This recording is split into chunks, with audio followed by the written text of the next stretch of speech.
건국대 농식품경제학과 박사수료의 송원규 선생님. PPT이신가요?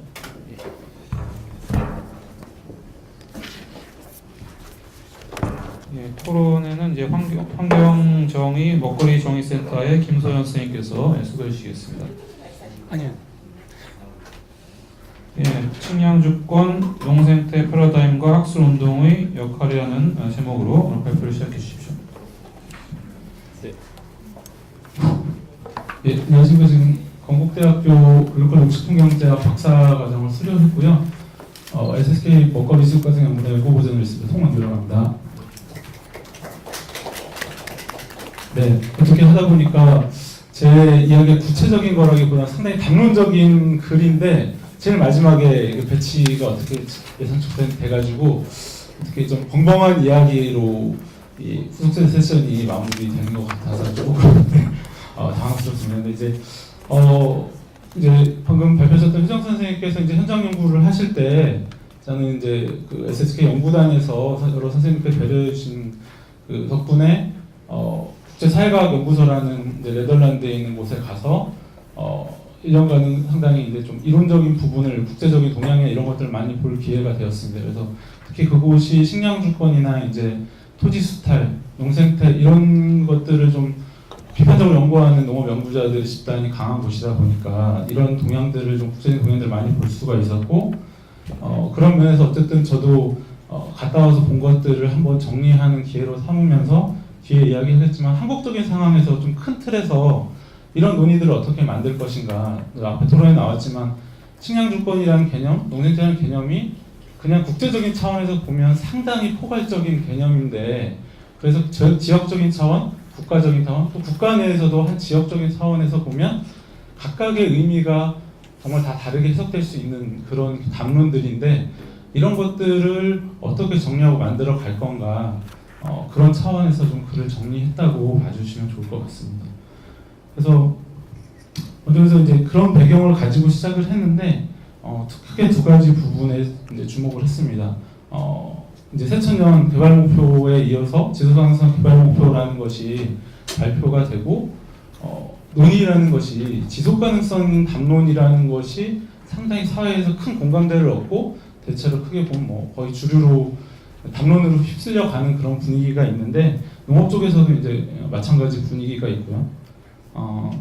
그런 분위기 속에서 이 지속가능성이라는 담론 개념이 먹거리 운동 내에서도 여러 가지 운동으로 분기하고 수렴하는 그런 중요한 어떤 계기를 제공했다고 생각합니다. 그래서 국제적으로도 이런 먹거리 운동의 분기와 수렴, 다이버전스와 컨버전스에 대한 논의들이 상당히 많이 되고 있고 그래서 좀 현장과 밀접한 연구자들은 이런 그 흐름들을 나름의 기준을 가지고 정리를 하고 있습니다. 그래서 그런 부분들이 표 2하고 표 3에 정리가 되어 있는데 뒤로 가면서 다시 말씀을 드리겠습니다. 그런 전반적인 먹거리 운동의 분기와 수렴에서 최근에 가장 급진적인 이제 담론이라고 할 수 있는 식량주권과 농생태가 연구자들 상대에 상당히 뭐랄까요 폭발적으로 나오고 있고 정말 그 여러 저널들에서 갑자기 진짜 나온다고 할 정도로 요새 논문들이 쉴 새 없이 쏟아져 나오고 있습니다. 그리고 다 찾아서 보고 읽기 어려울 정도로 나오고 있는데 그런 의미는 무엇이고 왜 그런 담론이 주목받게 됐는가라는 부분에서 식량주권과 농생태를 일단 이론적으로 정리를 해봤습니다. 그래서 식량주권에 대해서 먼저 말씀을 드리면 대체로 이쪽 연구자들이 식량주권의 개념이 처음 비약관표 신화가 93년에서 96년도 사이에 제기했을 때부터 지금까지 끊임없이 진화하고 있다라는 그런 표현을 많이 합니다. 그러면 상당히 확장성이 있기 때문에 다양한 먹거리 운동이 그 식량주권이라는 개념하에 나름의 공통의 목적을 가지고 모이고 있다라고 정리를 하고 있는데요. 그런 면에서 보면 273페이지 중간 부분입니다. 그래서 지난 거듭해 온 식량주권은 점차 관련된 이슈들의 범위를 넓혀가며 먹거리 정치, 농생태학, 토지개혁, 목축, 어로, 농산연료, GMO, 도시농업, 생명체의 특허, 이주노동, 열악한 도시의 먹거리 보장, 공동체 이니셔티브 및 정부 정책, 공공보건, 기후변화, 생태적 지속가능성, 그리고 생존권 문제까지 점차 포괄에 들어가고 있다라고 이렇게 이야기할 수 있는데요. 이런 면에서 그 확장성이 크다고 볼 수도 있지만 어떤 연구자들은 너무나 큰 빅텐트다. 그렇기 때문에 오히려 지금은 다 모이는 것 같지만 결국 좀 더 구체화되고 내용들이 나오고 나면 오히려 그 지지 기반을 잃게 될 것이다. 이런 우려를 이야기하는 연구자들도 있습니다. 그런 면에서 어쨌든 저는 확장성에 주목을 하는데 표 2를 보시면 먹거리와 관련된 모든 분야의 이슈를 포괄한다고 할 수 있을 정도로 식량주권과 이런 이슈들을 연계한 논문들이 최근에 다 쏟아져 나오고 있습니다.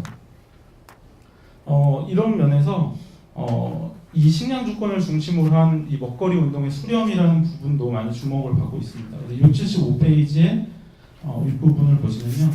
먹거리 체제의 틀을 벗어나지 않는 신자유주의적 개혁적 담론 및 실천과 기업 먹거리 체제의 문제점에 대한 인식을 공유하면서 전략적 연대의 가능성을 보이는 진보적 급진적 담론 및 실천이 그 네 가지 흐름이다. 이거 표 3을 참고하시면 되는데 이제 홀트 히메네스하고 셔터기 그래서 먹거리 운동을 기업 먹거리 체제 하에서 신자유주의적 개혁적 담론 그리고 이제 식량주권이라는 아주 급진적으로 먹거리 체계의 전환을 이야기하는 틀 내에서 진보적 그리고 급진적 담론 네 가지로 정리를 했는데 이런 흐름들 속에서 전략적 연대가 강화되면서 먹거리 운동이 다양성 속의 수렴의 현상을 보이고 있다. 이런 이야기들을 연구자들이 많이 하고 있습니다.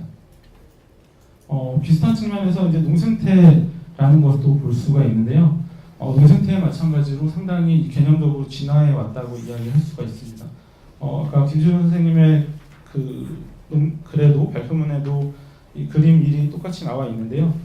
원래 1930년대부터 가장 우리가 흔히 얘기하는 농생태 체계, 에그로에콜 시스템이라는 그런 어떤 과학적 원리, 이런 측면에서 논의가 되던 것들이 최근에는 이제 먹거리 체계 생태학이라는 부분까지 과학적 원리에서 발전을 해왔고 1980년대부터 이런 농생태적 실천이 중남미를 중심으로 해서는 아주 현장에서부터 실제로 생산을 바꾸는 생산 체계를 바꾸는 흐름으로 만들어져 왔습니다. 그래서 이런 부분이 최근에는 FAO에서도 공식적으로 농생태를 이런 지속 가능한 농업의 중요한 방법론으로 거의 채택하는 상황에 최근에는 도달해 있습니다. 그래서 이런 흐름들이 모여서 지금의 농생태라는 이야기 이론적인 정립이 어느 정도 되어가고 있는데 이런 면에서 보면 기술적 측면을 강조하는 어떤 세계의 국제 기구적 흐름이나 이런 부분들은 과학적 농생태라고 어떤 연구자들 이야기하고요. 그래서 현장 연구에서부터 시작된 아주 급진적인 흐름은 레디컬 에그로에콜로지라고 그렇게 구분하는 연구자들도 있습니다. 그래서 이런 농생태라는 개념이 어쨌든 나름의 진화를 해온 상황으로 되었고요. 지금 농생태라는 이야기가 아직 국내에서 활성화되기도 전인데 국제적으로는 벌써부터 이제 문제에 직면하고 있는 흐름들이 있습니다. 예를 들면 방금 말씀드린 FAO에서 이 이야기를 담론을 가져가면서 아주 단순하게 적정 기술과 투입제를 친환경적인 것을 개최함으로써 에그로에콜로지는 가능하다. 이것의 가장 대표적인 담론이 지속 가능한 집약화라는 이 부분인데 Sustainable Intensification이라는 이런 개념으로 가져가려고 하고 있고 이런 흐름들이 이제 말하자면 주류 담론으로의 포석 과정들이 일정하게 나타나고 있고 아까 정명 선생님께서 토론 과정에 말씀해 주셨듯이 각국으로 들어갔을 때는 기존의 다양한 대학 먹거리 운동과 어떤 관계 설정을 할 수 있냐, 무엇이 다르냐 이런 질문들이 실제로 현장에서 실천을 하려고 하면 부딪히는 문제로 나타나고 있습니다. 이것과 관련해서 이제 아까 김준현 선생님이 말씀하신 비약관 패신에 상당히 명확한 입장을 보여주고 있는데 기존의 유기농업이 대부분 우리가 유기농업의 관행화라는 논리로 정리를 할 수 있는 그런 단순한 투입제 대체로만 발전해와 실제로 인증제라는 틀 속에서 그렇게 완전히 포섭돼 버렸다라고 큰 틀에서 이제 바라보면서 급진성을 잃지 않는 그런 우리가 얘기하는 여러 가지 대안적 농업의 실천들 이런 것들을 농생태라고 이야기를 하고 있습니다. 그래서 이런 부분에서 국내로 들어온다면 저도 되게 논란이 될 거라고 생각을 합니다. 기존의 생협 생산자 조직부터 해서 다양한 대한농업 운동 진영이 농생태라는 담론을 어떻게 받아들일 것인가, 그리고 실제로 운동의 진전이나 여러 가지 실천적 진전을 가져오려면 그런 것들을 같이 공유하고 합의를 해나가지 않으면 실제로 운동의 진전은 나오지 않을 거라는 측면에서 그런 논의들이 좀 한국에서도 이제 본격화되려면 반드시 필요한 부분이라고 생각을 하고 있습니다. 그래서 이 두 가지 담론을 제가 주목했던 이유는 말씀드렸지만 되게 먹거리 체계의 전환이라는 큰 틀은 신자유주의를 옹호하는 세력 내에서도 필요하다라고 공감하고 있는 상황이 되었습니다. 식량위기라는 부분, 에너지위기, 기후위기, 여러 가지 이 복합적인 위기 속에서 기존의 먹거리 체계의 문제점에 대해서는 모두가 공유하고 뭔가 바뀌어야 된다라고 이야기하는 상황에서 이것이 말하자면 개혁적인 논의로 흘러가지 않고 급진성, 그리고 이제 말하자면 근본적인 먹거리 체계의 전환이라는 관점을 잃지 않는 데서 식량주권과 농생태가 사실 그런 견인을 하는 위치에 있다라는 부분을 이야기할 수 있을 것 같고요. 연구자로서의 관심도 그런 부분에서 저는 많이 가지고 있습니다.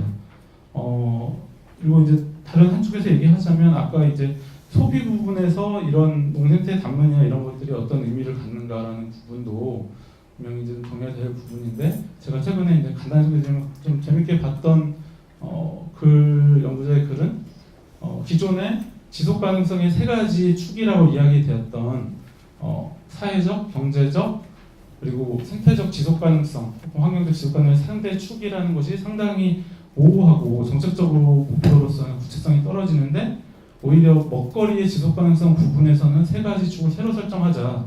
그것이 생산과 생태적인 측면에서 지속 가능 생산을 가능하게 하는 농생태, 그리고 두 번째로 이 먹거리 체계의 과정, 사회적인 합의, 먹거리 체계를 민주적으로 운영하는 프로세스로서의 식량 주권, 그리고 이 두 가지가 작동을 했을 때 결과적으로 평등한 먹거리의 재분배가 이루어졌는가를 평가하는 지표로서 먹거리 정의, 이렇게 세 가지를 새로운 먹거리 지속 가능성의 3대 축으로 설정하자, 이런 이제 논의들도 아주 실용적이지만 이제 나오고 있거든요. 이제 이런 부분들에서 고민되는 거는 이제 한국적인 상황에서 이런 논의들을 어떻게 만들어 갈 건가라는 부분입니다. 이런 면에서 이제 제 글이 상당히 부족한 부분이, 최소한 이제 한국적인 맥락에서 구체적인 연구 과제나 연구 질문을 던진다든지, 아니면 한국적 상황에서 먹거리 운동들은 그럼 어떤 여건에 있는지 이런 것들을 분석하는 정도로 나아갔어야 되는데, 네, 솔직히 개인적으로 하기에는 상당히 부담스러운 내용이기도 하고 시간적으로도 부족해서 이제 그런 부분들을 앞으로 해나가려고 하는 데서 주제가 많이 고민하는 부분이 마지막에 있는 학술 운동이라는 부분입니다. 네, 그림으로 그래 있는데요. 네, 279페이지에 이제 학술 운동가 부분이라는 그림이 있는데, 과거의 어떤 비판적인 농업 운동, 그리고 급진적인 운동이라는 것이 거의 이제 막스에 기반해서 계급적 관점에서 이제 진행이 되었다라고 평가할 수 있다면은, 최근에 이제 대안적인 농업 먹거리 운동 부분에서는 아주 다양한 배경을 가진 학술 운동가들이 등장하고 있다, 이렇게 이제 보라스는 정리를 하고 있는데요. 말하자면 이제 비약관 신화도 단순히 내부의 역량으로 그런 식량주권 농생태 논의를 정리하는 것이 아니라 비판적인 농업 연구자들과의 아주 밀접한 연계 속에서 그런 논의들을 정리를 하는데, 이런 배경들을 만들어내는 데는 두 가지의 이제 방법이 있었다라고 평가를 합니다. 이게 비판적인 대화, 크리티컬 다이얼로그라는 부분하고 지식의 대화라는 다이얼로그 드 사브레라는 그 두 가지를 이야기하는데요.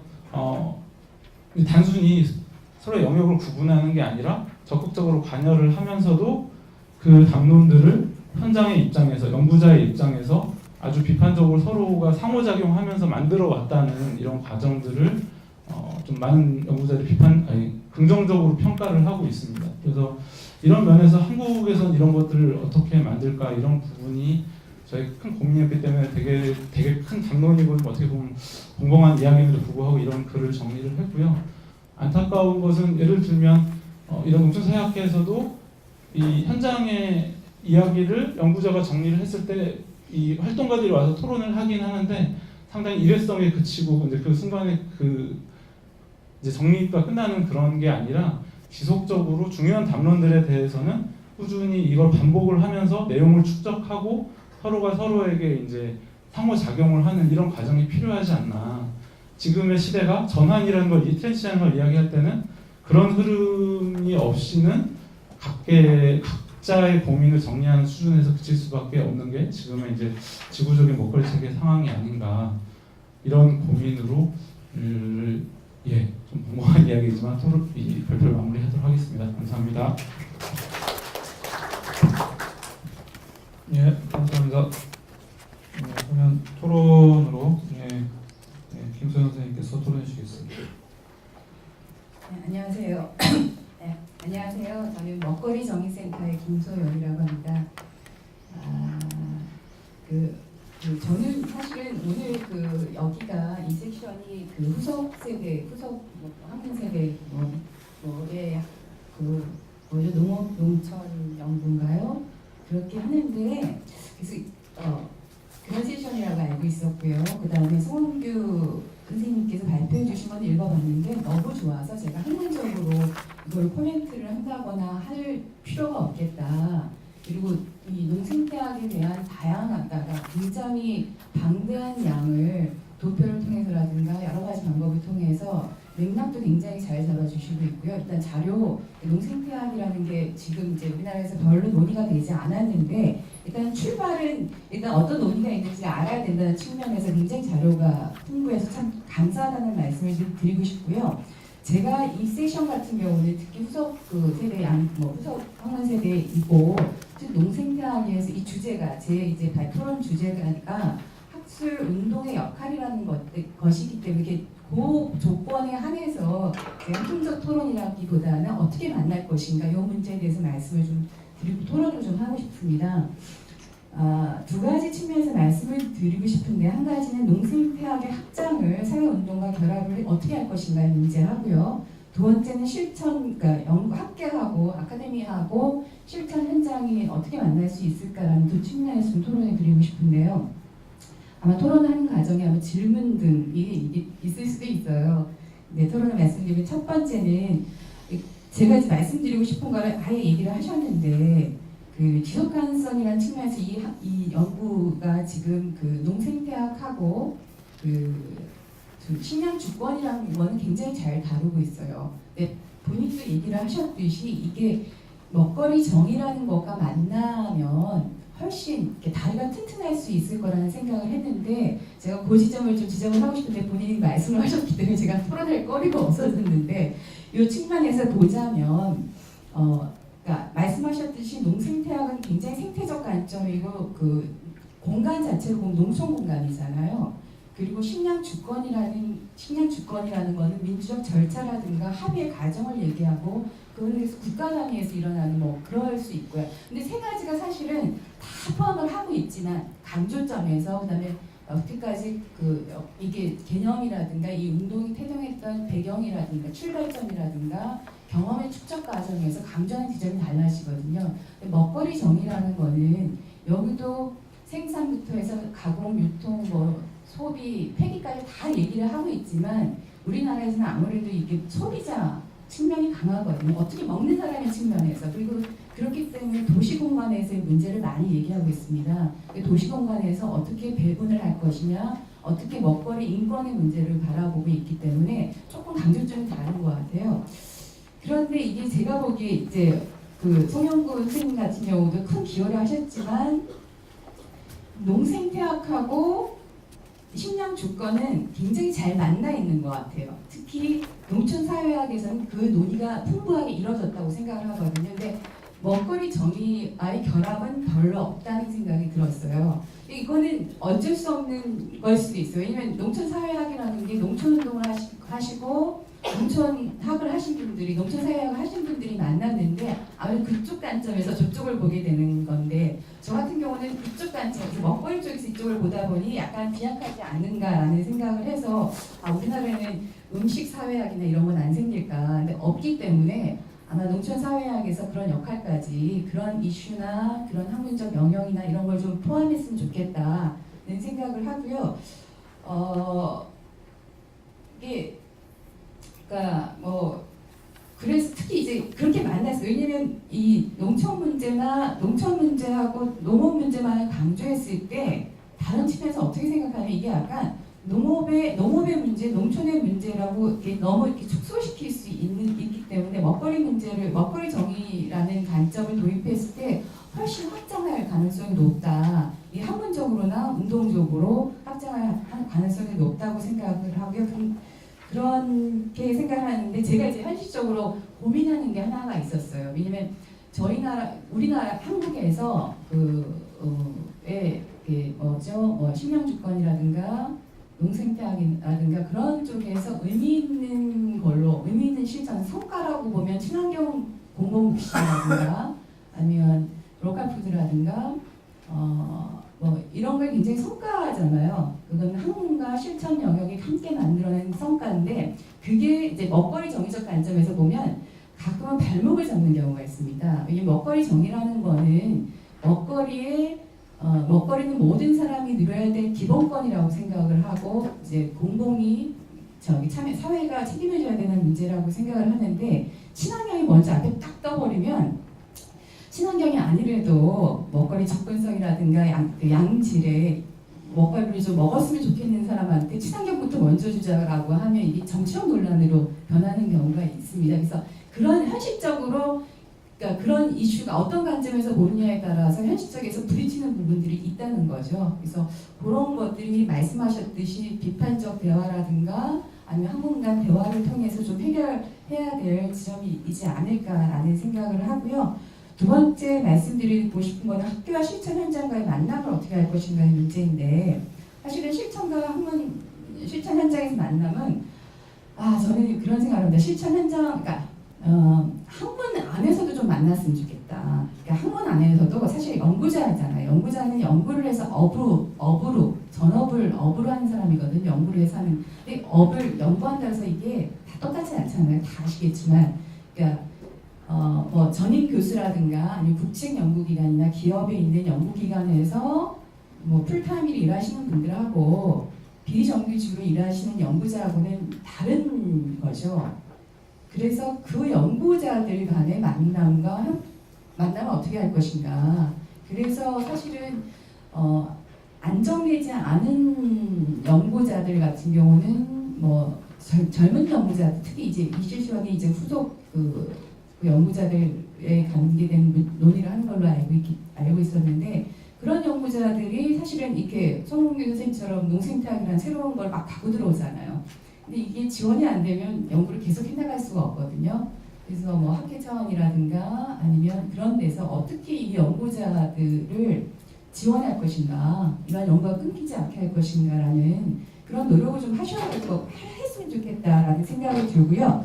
두 번째는 연구자가 실천 현장에 어떻게 참여할 것인가에 문제가 있습니다. 지금 연구자가 많이 참여를 하고 계시죠. 특히 정책의 관여를 굉장히 많이 하고 계세요. 제가 알기로는 특히 농촌사회학을 하시는 분들은 워낙 실천이라는 걸 강조하고 있기 때문에 프로젝트도 많이 하시고 정책 입안하시는 과정에도 많이 참여를 하고 계시는 것 같은데 거기서 끝나지 않고 뭐 저같이 이제 시민단체 운동하고 좀 적극적으로 결합을 한다든가 아까 제가 말씀드렸듯이만 지금 이제 농촌사회학 하시는 분들이 많이 그 유기농 하시는 그룹이 농업을 이제 운동하시는 분들하고 결합이 많이 있는 것 같아요. 근데 이제 시민사회 현장 중에서도 소비자 운동을 하는 곳이라든가 저희 단체 같이 이제 저희 단체들 많이 요새 좀 지원을 이제 자문도 많이 해주시고 계시는데 환경단체에서 먹거리 운동하는 그룹이라든가 유해물질 하는 그룹이라든가 이런 그룹에 좀 적극적으로 좀 참여해 주셨으면 하는 문제가 있고요. 그런데 거기서 그 지점에서 제가 좀 강조드리고 싶은 지점이 있습니다. 아까 요거 바로 전에서도 논의가 됐는데 연구 방법론하고의 문제가 좀 있습니다. 그러니까 연구자들이 아직 그러니까 그 여러 가지 방법이 있을 텐데 실천 현장과 만나는 그러니까 저는 연구자는 연구를 통해서 실천을 해야 된다고 생각을 하거든요. 실천 현장에 들어가서 뭐 자문위원을 한다든가 여러 가지 방법이 있겠지만 실천 현장을 이해하고 재해석해주고 그걸로 뭐 학회지 낸다거나 이렇게 할 수 있는 게 연구 학술 운동이잖아요.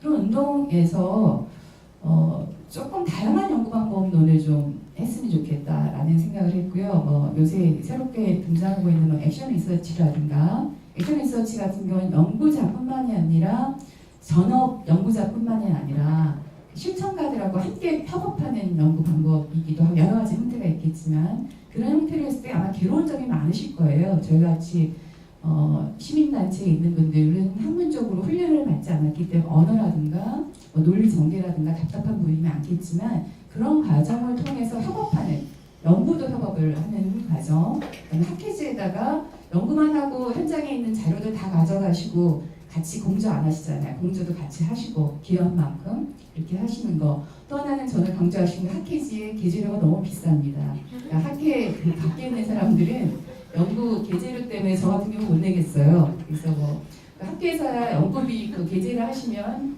승진도 하시고 뭐 약간 뭐 돈도 받으시는 경우도 있겠지만 학문 밖에 있는 사람들은 그렇지 못하거든요. 그래서 그런 계제료를 조금 내려주신다거나 했을 때 그런 작은 부분부터 해주시면 훨씬 도움이 되지 않을까. 연구가 지금 현장에서도 전문 연구자들이 좀 생겨나기 시작했습니다. 근데 그런 분들이 오늘 같은 경우도 오면 학회비를 내야 되거든요. 한 번 오려고 학회비 다 돌아다니면서 낼 수가 없거든요. 그래서 그런 부분 같은 경우는 좀 앞에다가 학회비 안 받습니다라고 한다고. 저도 아까 학회비 내라고 그러더라고요. 저야 농촌사회학을 좋아하니까 뭐 낼 수 있는데 뭐 그런 거. 그런 좀 그 작은 단위에서부터 어떤 게 일어나야 되지 않을까 생각을 좀 들었고요. 제가 그 성원근 선생님한테는 읽으면서 굉장히 감사했습니다. 잘 읽었습니다. 예, 감사합니다. 예, 평소에 바라셨던 점들을 한꺼번에 좀 많이 얘기하신 것 같은데 혹시 답변할 부분이 있으시면 좀 답변해 주시기 바랍니다. 아니요.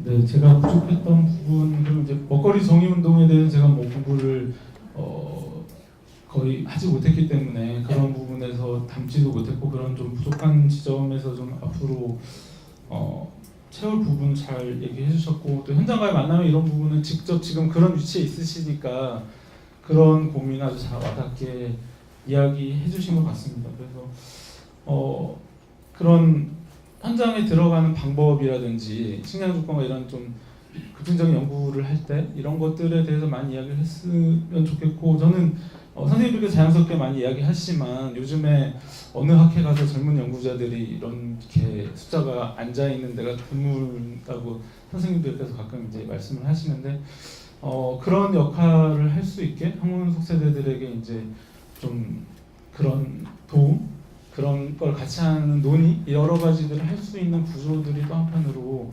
만들어졌으면 좋겠고 그렇게 해서 활성화되다 보면 말씀하셨지만 작은 학회라도 참 학회지 하나 발간하기 위해서 모든 걸 독자적으로 해야 되기 때문에 계제료가 높을 수밖에 없는 이런 여건들도 그런 속에서 좀 개선 이렇게 극복해 나갈 여지들이 생기지 않을까 그런 생각을 해봅니다. 감사합니다. 토론 감사합니다. 예, 질문 있으신 것 같아서 질문하시죠. 네, 안녕하세요. 현대 윤병선입니다.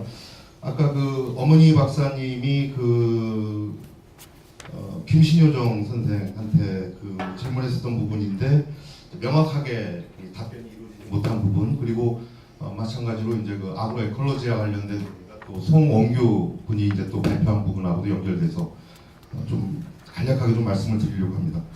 사실 친환경이라든지 아니면 유기농업이라고 하는 부분이 지속 가능한 농업이라고 하는 형태로 받아들여지기보다는 안전한 농산물이라고 하는 형태로 이제 받아들여지고 있습니다. 그러니까 출발이라고 하는 것은 생산에 있어서의 지속 가능성이 담보된 형태 속에서 농가 식의 관계의 회복이라고 하는 측면이 문제의 출발이었는데 지금 현재의 상황이라고 하는 것은 제도화된 인증 중심, 안전 중심, 규제 중심, 이런 것들이 이제 다 이루어지고 있는 상황입니다. 그래서 그 부분에 대해서 좀 말씀을 드리려고 합니다. 그래서 그 부분에 대해서 이러다 보니까는 농민들의 주도권이라고 하는 부분이 계속적으로 이제 그 빠져나가고 있다. 그래서 어떻게 본다면은 농생태학이라고 하는 이 이야기가 전개되어지게 된 것은 1997년도부터 비하를 중심으로 해가지고 나온 개념이거든요. 그러니까 송군이 발표했던 것처럼 1993년부터 96년 사이에 이 식량 주권이라고 하는 그 개념이 나왔던 시기하고 이제 거의 이제 비슷하게 확산의 어떤 그 속도를 가졌었던 것이 이제 아그로 에콜로지다라고 하는 부분입니다. 그래서 어떻게 본다면은 이제 유기농업의 관행화라고 하는 부분의 문제를 어떤 그 극복의 차원이라고 하는 것이 굉장히 이 고민 속에 이제 그 담겨져 있고, 이제 그러다 보니까 유기농업이라고 하는 것이 생산 중심적인 내용이 맨 처음에 담아져 보였던 것처럼 아그로 에콜로지라고 하는 것도 이제 생태적인 농업 생산 이제 여기에 맞춰져 있는 것처럼 보여지지만 실제 있어서는 자본에 의해서 지배당하고 있는 농해 문제를 회복해내자라고 하는 그 실천적 의미가 굉장히 강하다라고 하는 부분입니다. 그래서 저는 이제 계속 이제 함께 고민을 해오고 있습니다만 아그로 에콜로지라고 하는 말을 우리의 말로 바꿀 수는 없겠느냐. 김신효정 선생의 경우에 있어서는 농민이 농생태학을 실천하려고 한다라는 이제 표현이 많이 나온단 말이에요. 그 다음에 송군 같은 경우에 있어서는 농생태 가로하고 학을 갖다 쓰고 이걸 좀 우리식의 어떤 이렇게 표현 방법은 좀 필요할 것 같다라고 하는 생각이고, 이제 그런 부분에 있어서의 이제 같이 합의된 이 용어를 우리 학회가 또 이렇게 좀 만들어내는 역할을 했으면 좋지 않을까 이제 싶은 생각입니다. 그리고 맨 앞서서 발표했었던 이호희 씨 같은 경우에 있어서도 사실 아산의 경우를 가지고 이야기했지만 거기에 있어서의 고민의 뿌리라고 하는 것도 어떻게 본다면 농생태적 관점이 같이 또 녹아져 있는 그런 부분이거든요. 그래서 세계적으로도 이 아그로 에콜로지에 대한 관심이 높아지고 있는 상황에서 우리 농촌사회학회의 젊은 후속 세대들도 그것에 또 이제 더욱더 앞서서 나가고 있다라고 하는 면에서 오늘 이 학회가 굉장히 또 의미 있는 자리가 아니었나 싶은 말씀을 드립니다. 네, 고맙습니다.